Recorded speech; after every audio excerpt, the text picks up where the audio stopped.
नमस्कार. मंचावर उपस्थित सर्व मान्यवर, मंचासमोर उपस्थित सर्व मान्यवर, मंचावर असलेले सर्व एक्सपर्ट डॉक्टर्स, ज्या महिलांनी हसतमुख ब्रेस्ट कॅन्सरचं स्वागत केलं आहे त्या सर्व महिलांचे नातेवाईक, सर्वप्रथम सर्व महिलांनी स्वतःसाठी आधी टाळ्या वाजवाव्यात, कारण आपण हसतमुखपणे या ब्रेस्ट कॅन्सरचं, या कर्करोगाचं स्वागत केलं आहे आणि आपल्याला आपल्या कुटुंबाचा सपोर्ट मिळतो आहे याच्यातून बरं होण्यासाठी. मी श्रीमती वैशाली प्रशांत फडणीस, एक न्यायिक अधिकारी म्हणून मी कार्यरत आहे. नको व्हायला कुणाला कॅन्सर, पण होतो कुणाला तरी. मलाही झाला. 1990 साली माझ्या मावशीला ब्रेस्ट कॅन्सर झाला होता. नंतर 2010 साली माझ्या आईला ओव्हेरियन कॅन्सर झाला होता. 1990 सालची जी ब्रेस्ट कॅन्सरची ट्रीटमेंट मी पाहिली आणि आता जी ट्रीटमेंट मला मिळाली याच्यात जमीन आसमानचा फरक आहे. तेव्हा माझ्या मावशीला किमोथेरपी दिली जायची, तिचे ओठ कोरडे पडायचे, पाणी नाही द्यायचं, तिची पाठ सोलवटली जायची, शेकून मागायची, शेकायचं नाही, अनेक त्रास होते. पण really doctors, thank to medical sciences and medical research and the efforts of all the doctors की आपल्या कॅन्सरच्या ट्रीटमेंटमध्ये इतकी सुधारणा झाली आहे की माझी ट्रीटमेंट झाली, किमोथेरपी झाली, साईड इफेक्ट्स मला जाणवले नाहीत. एवढे जाणवले नाहीत की मी शनिवारी किमोथेरपी घ्यायची, डॉक्टर सावजी मला शनिवारी किमोथेरपी द्यायचे, मी रविवारी आराम करायची आणि सोमवारी माझ्या कामावर कोर्टात जायची. आणि कोर्टात गेल्यावर एखादी मैत्रीण मला म्हणायची, तुझ्या चेहऱ्यावर किती ग्लो आला आहे. मग मी त्यांना म्हणायची, तुम्ही तर चेहऱ्यावर ग्लो यावा याच्यासाठी तुम्ही पार्लरमध्ये जाता, हजारो रुपये खर्च करता, फेशियल करून घेता. मी चेहऱ्यावर ग्लो येण्यासाठी 15 दिवसांनी शनिवारी कमलनयन बजाजमध्ये जाते आणि किमोथेरपी घेते. सांगायचा उद्देश की या ट्रीटमेंटला साईड इफेक्ट नगण्य आहेत. प्रत्येक किमोथेरपी नंतर डॉक्टर सावजी मला 5 दिवसांची औषधं लिहून द्यायचे, ज्याला आपण पेन मॅनेजमेंट म्हणतो. ते या मेडिकल सायन्सनी, मेडिकल रिसर्चनी, या सगळ्या डॉक्टर्सनी केलं आहे. आपल्याला ट्रीटमेंट देणारे सगळे डॉक्टर वृंद इथे आहेत. मला वाटतं या कॅन्सर ट्रीटमेंटची पंचसूत्री आहे. त्या पंचसूत्रीमधले 2 सूत्र आपल्याला बाहेरून मिळणार आहेत. एक म्हणजे ट्रीटमेंट, उपचार, जे आपल्याला डॉक्टरकडून मिळतात. सर्व सन्माननीय एक्सपर्ट डॉक्टर आपल्याला ट्रीटमेंट देतात.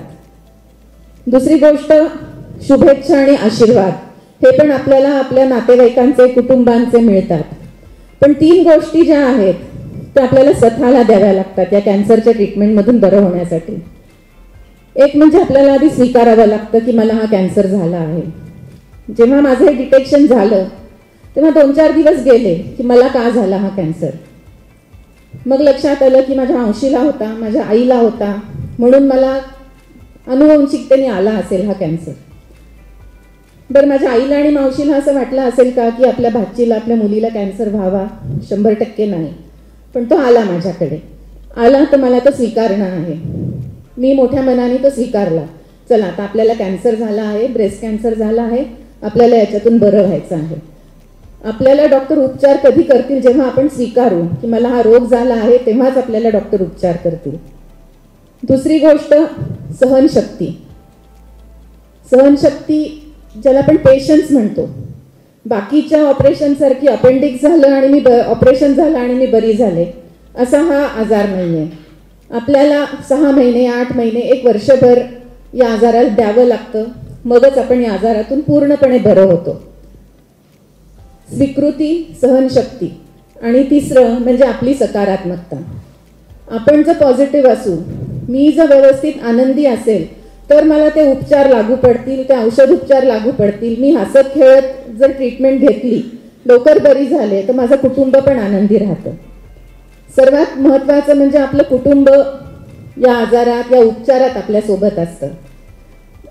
या आजाराने मला एक शिकवलं की माझं माझ्या कुटुंबावर किती प्रेम आहे आणि माझ्या कुटुंबाचं माझ्यावर किती प्रेम आहे. आपण एकमेकांसाठी किती महत्त्वाचे आहोत हे आपल्याला हा आजार सांगून जातो. या आजाराचं जसं डॉक्टरांनी सांगितलं त्याप्रमाणे लवकर निदान होणं आवश्यक आहे. पूर्वी असं म्हणत होतो कॅन्सर झाला म्हणजे घरातलं सगळं वातावरण दुःखी होऊन जायचं. आता काही खरं नाही. आता तसं राहिलेलं नाही. फर्स्ट स्टेजला अर्ली स्टेजला तुम्ही डिटेक्ट केला कॅन्सर तर तुम्हाला चांगलं सुखी सुदृढ समृद्ध समाधानी आयुष्य मिळू शकतं. हे माझ्या अनुभवावरून मी सांगते आहे. आणि हे डिटेक्ट करण्यासाठी मॅमोग्राफी ही जी टेस्ट आहे जसं डॉक्टर सावजींनी सांगितली, प्रत्येक महिलेने वर्षातून एकदा जर ही मॅमोग्राफी केली तर या रोगाचं निदान लवकर होईल. महिला दिनाच्या आसपास मला वाटतं भरपूर कन्सेशन्स असतात मॅमोग्राफीच्या रेट्समध्ये. ज्या महिला माझ्या संपर्कात येतात त्यांना मी सांगत असते वर्षातून एकदा मॅमोग्राफी करून घ्या. वर्षातून तुम्ही स्वतःसाठी अनेक कपडे खरेदी करता, दागिने खरेदी करता, एखादी साडी कमी घ्या, एखादा दागिना कमी घ्या, मॅमोग्राफी करून घ्या. हां, मॅमोग्राफीचा रिझल्ट चांगला आला तर त्या आनंदात स्वतःसाठी एक साडी नक्की घ्या, जेणेकरून तुम्हाला एक चालना मिळेल की आपण दरवर्षी मॅमोग्राफी केली पाहिजे. कारण निदान वेळेत झालं तर उपचार वेळेत होतात आणि आपण त्या उपचारांना कसं रिस्पॉन्ड करतो हे जास्त महत्त्वाचं आहे.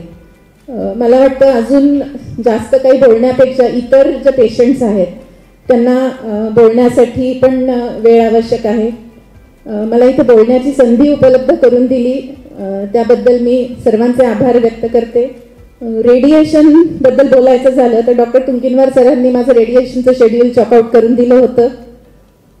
किमोथेरपी दर 15 दिवसांनी येऊन मी घेत होते. रेडिएशन 5 आठवडे सलग 25 दिवस रेडिएशन घ्यायचं. सकाळी 9:30ला यायचं, रेडिएशन घ्यायचं, घरी जायचं, डबा घ्यायचा आणि मग कोर्टात जायचं 10:30 वाजता. शेवटच्या आठवड्यात मला एवढा कंटाळा आला होता की मी माझ्या मिस्टरांना म्हणलं, अहो आता तुम्हीच जाऊन रेडिएशन घेऊन या. हास्यास्पद आहे पण ही वस्तुस्थिती आहे.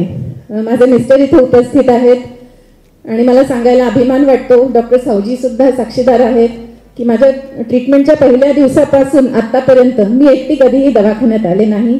सदैव माझे मिस्टर माझ्यासोबत आलेले आहेत, माझं अख्खं कुटुंब माझ्यासोबत होतं. जर आपलं अख्खं कुटुंब आपल्यासोबत असतं, आपल्याला जर बेस्ट ट्रीटमेंट मिळू शकते तर ती ट्रीटमेंट घेणं, आनंदाने स्वीकारणं, सकारात्मकतेने त्याला प्रतिसाद देणं आणि बरं होणं आपल्या हातात आहे. आणि माझ्या ट्रीटमेंटबद्दल, माझ्या रोगाबद्दल मी सगळ्यांना सांगत होते की मला ब्रेस्ट कॅन्सर झालेला आहे आणि मी त्याचा उपचार घेत आहे. कारण मला लोकांची सहानुभूती नको होती.